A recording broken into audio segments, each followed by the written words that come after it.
Hello student, welcome in our channel वमफाड़ chemistry में R K Verma. फिर से वही concept chemistry topic on demand लेके आया हूँ। आज का टॉपिक है that is pressure temperature law by Gay Lussac. किसने दिया था? गैलुसैक ने। तो देखो एक चीज़ याद रखिएगा बेटा, ये जो टॉपिक हम डिमांड कर रहे हैं ये केमिस्ट्री टॉपिक ऑन डिमांड है, ना कि chemistry chapter on demand. Chapters मत डालिएगा, कोई भी बच्चा चैप्टर नहीं डालेगा, टॉपिक डाल दीजिएगा। तब 5 minute 10 minute 15 minute 20 minute topic आराम से आप लोग भी इंजॉय करके देखेंगे, बाकी लोग भी इंजॉय करके देखेंगे और हमें भी पढ़ाने में मज़ा आएगा। ना कि क्वेश्चन डाउट लिख के डालना है। ओके, डाउट के लिए बहुत सारे ऑप्शन अवेलेबल हैं। अपन जो डिस्कस करने वाले हैं आज, जो डिस्कस करेंगे that is pressure temperature law. देखो एक चैप्टर है स्टेट ऑफ मैटर, और स्टेट मैटर में एक पार्ट है गैसेस स्टेट, और उसके अंदर है गैस लॉज, और गैस लॉज में एक आता है प्रेशर टेम्परेचर लॉ। देखिए कुछ बातें बताया हमारे पास में ना 4 पैरामीटर हैं गैस को एक्सप्लेन करने के लिए: pressure, temperature, volume and number of moles. ये जो पैरामीटर है ना ये एक दूसरे से रिलेटेड है। अगर हम इन्हें बोलना चाहें कि pressure is the function of volume, temperature, number of moles, तो बिल्कुल सही है। फंक्शन का मतलब रिलेटिव है, एक को डिस्टर्ब करो सारे क्या हो जाते हैं? डिस्टर्ब। जैसे एक फैमिली है ना, घर में एक को भी दिक्कत होता है ना तो सारे के सारे क्या हो जाते हैं? दिक्कत आ जाती है कि अरे भाई इसको दिक्कत हो रही है, पता नहीं क्या हो रहा है, इसको दिक्कत हो रही है। अगर कहीं एक खुशी आती है, एक कोई सक्सेस हो जाता है, कोई कंपटीशन क्वालिफाई कर जाते हैं, तो सब में पूरे परिवार में क्या होता है? इंजॉय हो जाता है, नहीं सब खुशियाँ मना रहे होते हैं। तो एक दूसरे से क्या है ना बेटा, रिलेटेड है। बिल्कुल सेम कंसेप्ट ये आता है। यहाँ पर हम क्या करते हैं, इन 4 पैरामीटर में हमने क्या किया कि वॉल्यूम और नंबर ऑफ मोल्स को क्या कर दिया? कांस्टेंट कर दिया या फिक्स कर दिया। क्या कर दिया? फिक्स कर दिया। तो इस कंडीशन में प्रेशर का टेम्परेचर के साथ रिलेशन बोला गया, pressure of gas is directly proportional to, pressure of gas is directly proportional to absolute temperature. Absolute temperature का मतलब टेम्परेचर इन केल्विन स्केल। क्या बोलेंगे? Temperature in kelvin scale. तो pressure is directly proportional to T. तो P equals to हमने लिख दिया KT। K क्या हो गया? Where K is the proportionality constant. तो P upon T equals to K for different condition, for different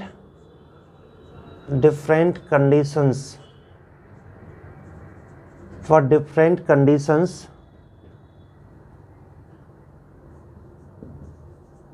for different conditions of pressure and temperature, for different conditions of pressure and temperature हम लिख सकते हैं कि P1 upon T1 equals to K is equals to P2 upon T2। ये लिख सकते हैं। मतलब क्या हो जाएगा? फार्मूला बनेगा P1 upon T1 equals to P2 upon T2। ये फार्मूला बनेगा P2 अपॉन T2, ये फार्मूला बनेगा बेटा। तो देखो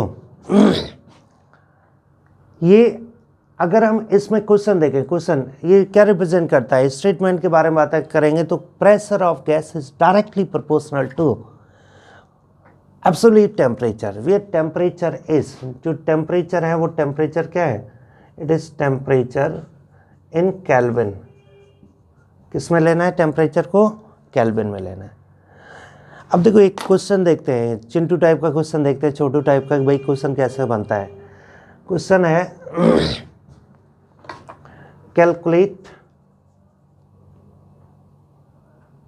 calculate the pressure of gas at 900 Kelvin temperature if pressure of this gas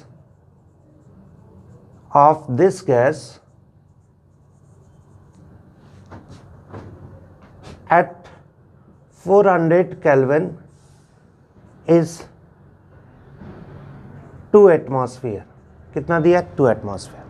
लगाइए फार्मूला, लगाइए, क्वेश्चन सॉल्व होगा बहुत ईजिली। देखो बच्चे क्या होता है कि फॉर्मूला है P1/T1 इक्वल्स टू P2/T2।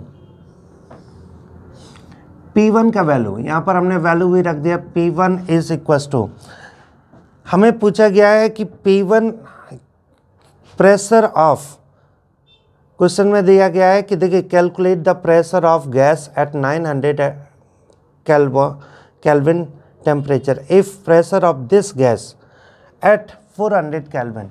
मतलब P1 हो गया 2 एटमॉस्फेयर और T1 हो गया दैट इज 400 केल्विन। P2 तो निकालना है और T2 दिया गया 900 केल्विन। तो अप्लाई करेंगे, P1 हो गया 2 डिवाइडेड बाई 400 और P2 हो गया T2 900, 0 0 0 0, यहाँ से 2 हो गया कैंसिल आउट। तो हमारे पास देखिए क्या हो जाएगा, P2 equals to 9/2, that is 4.5 atmosphere. कितना हो जाएगा बेटा, 4.5। इस तरह से हम क्या कर सकते हैं, क्वेश्चन लगा सकते हैं। अब आता है इसमें ना ग्राफिकल रिप्रेजेंटेशन से रिलेटेड क्वेश्चन कैसे आते हैं। ग्राफ के बारे में बात करते हैं कि ग्राफ क्या क्या बनता है। देखिए एक तो आता है कि P/T equals to constant, it implies that P equals to KT। Compare करिए y इक्वल्स टू mx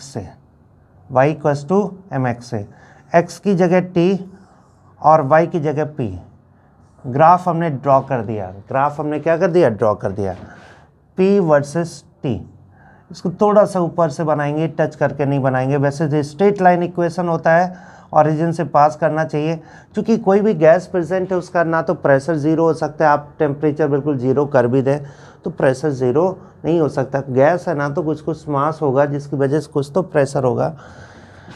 यहाँ से देखिए इसका जो स्लोप होगा m इक्वल्स टू K आएगा। अगर यही प्रेशर और टेम्परेचर डिग्री सेल्सियस में बनाते हैं तो बेटा देखो प्रेशर और टेम्परेचर इन डिग्री सेल्सियस, तो जहाँ पर ये 0 केल्विन हो रहा है, 0 केल्विन का मतलब हो गया दैट इज -273। तो ये -273 पर जाकर प्रेशर ज़ीरो होने की कोशिश करेगा, मतलब ज़ीरो होगा। और ये ग्राफ आपका रहेगा, ये ग्राफ स्ट्रेट लाइन का ग्राफ रहेगा, ठीक है। अब आता है कि इसी में, और याद क्या रखना, किस कंडीशन पे ये क्वेश्चन पूछा गया, बेसिकली किस कंडीशन पे, वॉल्यूम कांस्टेंट पे रखें, ठीक है। इसी में अगर हम बात करें कि भाई डिफरेंट, एक ग्राफिकल क्वेश्चन है, इस तरह से भी आता है, प्रेशर टेम्परेचर V1 V2 और V3, V1 V2 V3। अब यहाँ से देखिए हमने क्या किया है, इससे फाइंड करना है what is the order of V1 V2 V3, increasing order या डिक्रीजिंग ऑर्डर, या हम करेक्ट ऑर्डर के बारे में बात करें। किसके बारे में बात करें, बेसिकली करेक्ट ऑर्डर के बारे में बात। तो बेटा ये जो क्वेश्चन दिया गया है कि प्रेशर टेम्परेचर, 3 ग्राफ दिया है V1 V2 V3, इन्हें बोलते हैं आइसोकोड्स। और पूछा जाएगा कि भाई V1 V2 V3 में क्या रिलेशन है, correct increasing order, decreasing order या करेक्ट ऑर्डर से रिलेटेड। तो देखिए इसका एक बेस्ट तरीका होता है कि आप चाहे किसी कांस्टेंट प्रेशर की या कांस्टेंट टेम्परेचर की लाइन ड्रॉ कर लें। अगर मैं यहाँ पर कांस्टेंट प्रेशर की लाइन ड्रॉ करता हूँ, तो ये इसके रिगार्डिंग जो टेम्परेचर होगा दैट इज़ T1, इसके रिगार्डिंग T2 और इसके रिगार्डिंग टेम्परेचर होगा दैट इज़ T3। अब एक तो चले जाएं चार्ल्स लॉ के बेस पर।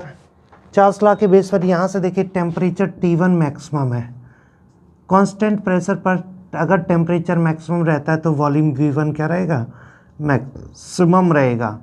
अगर हम कहते हैं कि टेम्परेचर T2 पर, यहाँ से T3 ये मिनिमम है, तो वॉल्यूम क्या रहेगा, V3 ये मिनिमम रहेगा, ठीक है। तो अकॉर्डिंग चार्ल्स लॉ आप ये बता सकते हो कि V1 is greater than V2 is greater than V3। या फिर आप ऐसे करें कि भाई कांस्टेंट प्रेशर की लाइन सोच रहे हैं तो एक सिलेंडर पिस्टन का एग्जांपल सोचें। एक हमने यहाँ पर सिलेंडर पिस्टन का एग्जांपल लिया और प्रेशर कांस्टेंट रख दिया। तो अब आप ये देखिए कि इसका टेम्परेचर जैसे जैसे बढ़ाते चले जाएंगे, वॉल्यूम वैसे वैसे क्या होता चला जाएगा, बढ़ता चला जाएगा। मतलब जहाँ पर भी टेम्परेचर मैक्सिमम आ रहा है, वॉल्यूम क्या होगा, मैक्सिमम होगा। जहाँ टेम्परेचर मिनिमम आएगा वहाँ वॉल्यूम मिनिमम होगा। ठीक है बच्चे, तो ये हमारा कंसेप्ट है। ये जो रूल है that is pressure temperature law, इसे हम बोलते हैं गैल्यूसेक लॉ भी बोलते हैं। ठीक है, तो आज का टॉपिक हम यहीं बाइंड करते हैं और मिलते हैं नेक्स्ट डिमांडेड टॉपिक के साथ में। सबसे आप लोगों के लिए एक भाई बोल सकते हैं कि भाई आप लोग ज़्यादा से ज़्यादा चैनल को शेयर करें, सब्सक्राइब करें, लाइक करें। ठीक है, एक और इम्पॉर्टेंट अनाउंसमेंट बता दें कि हमारे एक ऐप है नॉलेज माइंड, जिसका हम लिंक डिस्क्रिप्शन बॉक्स में दे रखे हैं। उसमें क्लास 12th के लिए, क्लास 12th के बच्चों के लिए हमने एक लाइव क्लास स्टार्ट किया है। Just at the rate live class, वो भी term 2, just at the rate of 499। उसका भी लिंक दे रखा है। तो जितना हो सके लोगों को शेयर करिए और ज़्यादा से ज़्यादा बेनिफिट उठाइए। ओके, गुड लक, बम फाड़।